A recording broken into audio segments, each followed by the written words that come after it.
Good morning class. हम समास और उसके भेद पढ़ रहे थे और हम समास के 4 भेदों के बारे में पढ़ चुके हैं।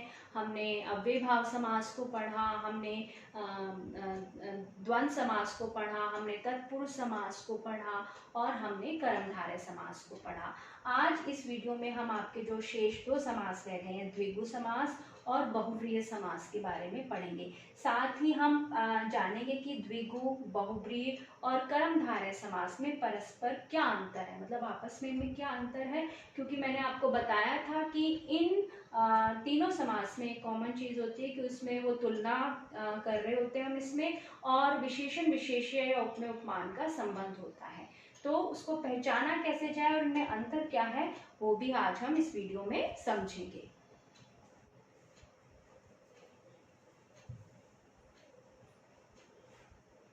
हाँ जी बेटा, अब आपका जो 5th नंबर पर भेद है वो है बहुव्रीहि समास।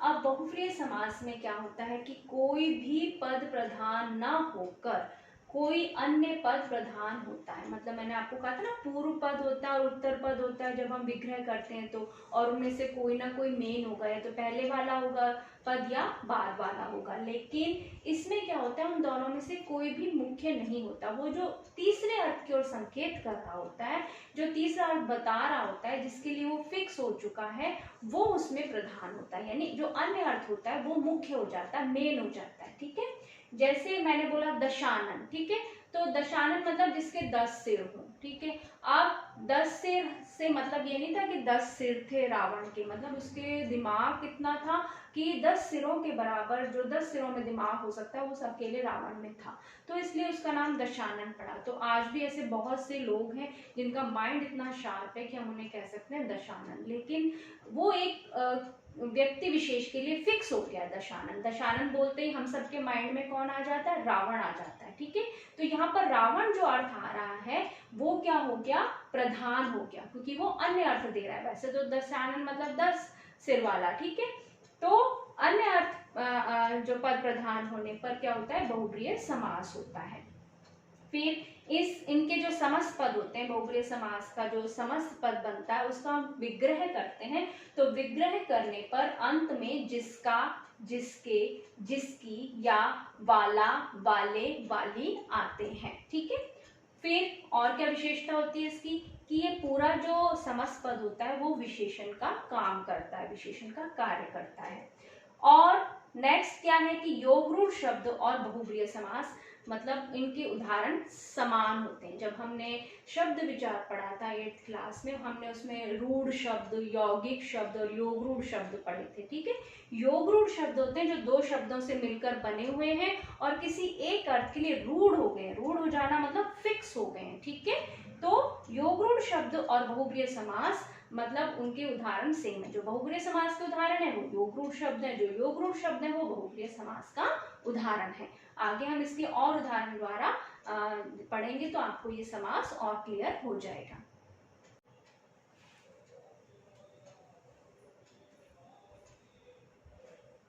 अब बेटा बहुव्रीहि समास के कुछ उदाहरण आप देखिए, जैसे नीलकंठ। ठीक है, तो नीला है कंठ, कंठ मतलब गला, जिसका अर्थात शिव। इसका विग्रह क्या होगा, नीला है कंठ जिसका अर्थात शिव। हमने नील गाय पढ़ा था। ठीक है, कर्मधारय समास का उदाहरण।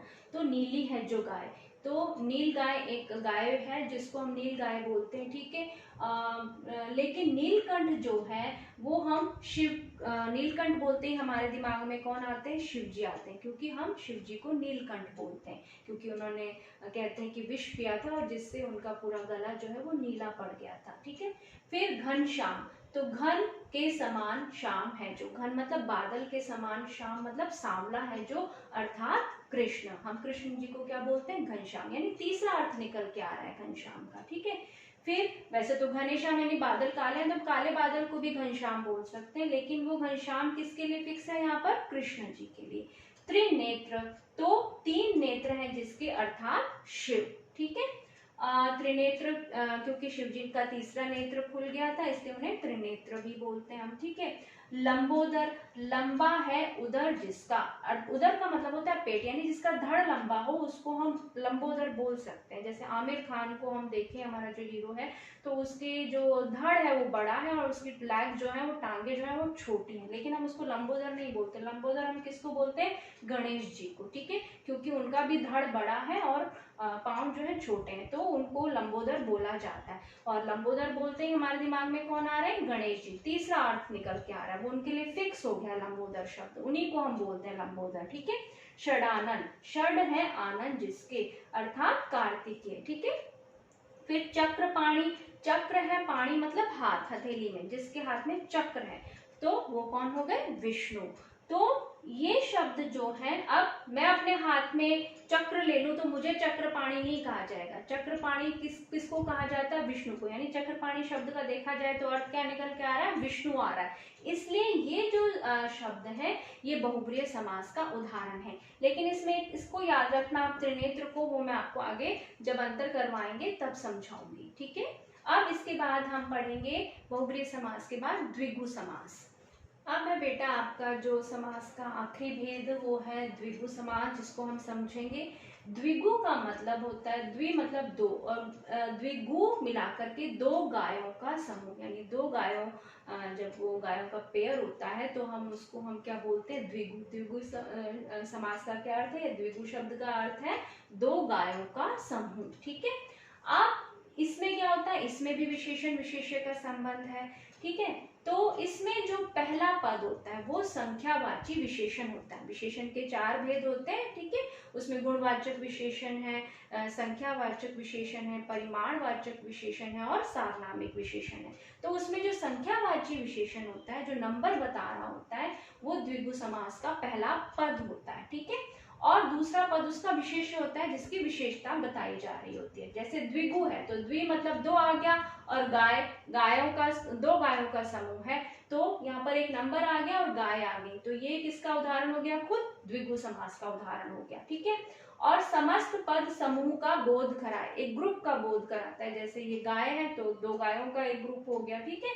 अब सतसई है, सत का मतलब होता है सात, और सत सई, सत मतलब 100, 700 दोहों का समूह, ठीक है।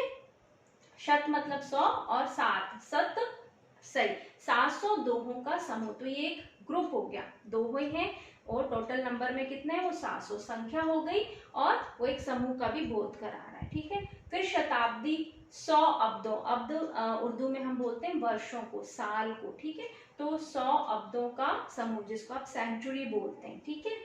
फिर उसके बाद है आपका दोपहर, दोपहर मतलब दो पहरों का समूह, ठीक है। दोपहर का समूह होता है, एक पहर निकल गया, दूसरा पहर निकल गया, हमने समय बांटा हुआ हिंदी उसके अनुसार, तो पहला पहर निकल गया और दूसरा पहर आया, तो दो पहरों का समूह। पंजाब, 5 आबों, यानी आब मतलब दरिया, ये भी उर्दू शब्द है, इसका मतलब होता है दरिया या नदी का समूह। पंजाब में 5 नदियों हैं, तो इस वजह से उसका नाम पंजाब पड़ गया, उन 5 नदियों की वजह से। तो 5 आबों यानी दरिया या नदी का समूह, इसका विग्रह हम इस तरह से करेंगे। तो ये है द्विगु समास, ठीक है। अब हम इन तीनों समास में क्या अंतर है उस अंतर को जानेंगे। सबसे पहले बेटा द्विगु समास और बहुब्रीय समास में क्या अंतर है, ठीक है।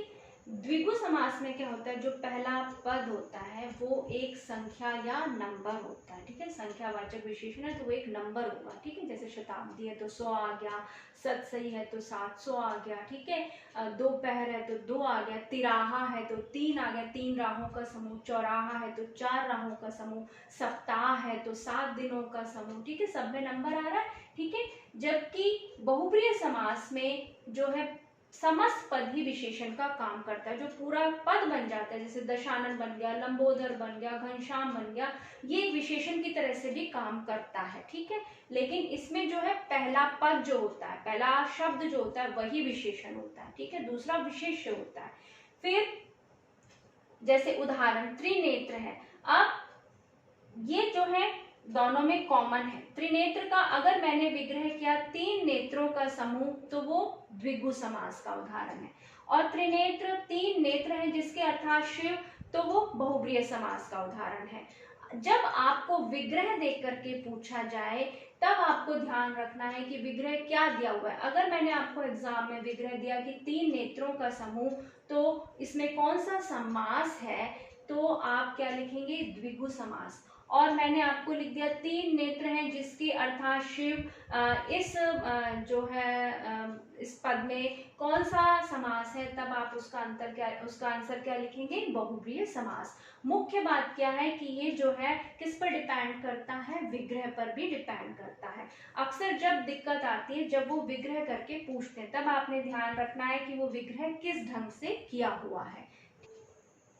अब है बेटा कर्मधारय समास और बहुब्रीहि समास में क्या अंतर है। ठीक है, जो कर्मधारय समास है उसमें तीसरा पद प्रधान होता है। ठीक है, तो नीलकंठ है तो नीलाकंठ या नीला है जो कंठ, ठीक है, तब तो वो उदाहरण हो गया कर्मधारय समास का। ठीक है, मैंने अगर इसका विग्रह किया, नीलाकंठ करके पूछ लिया या नीला है जो कंठ, तब तो आप लिखेंगे कर्मधारय समास। लेकिन अगर विग्रह आया नीलाकंठ है जिसका अर्थात शिव, तब आप कौन सा समास लिखेंगे, बहुब्रीहि समास। यानी मुख्य बिंदु क्या है इसमें कि ये विग्रह पर डिपेंड करता है कि विग्रह देकर के अगर आपसे पूछा जा रहा है तो आप को तब आपको पहचान करनी आनी चाहिए कि वो द्विगु समास है, कि वो बहुब्रीहि समास है या कर्मधारय समास है। ठीक है, तो आज हमने समास का जो टॉपिक है वो कंप्लीट कर लिया और मुझे उम्मीद है कि आपको समास और उसके भेद अच्छे से समझ में आ गए होंगे।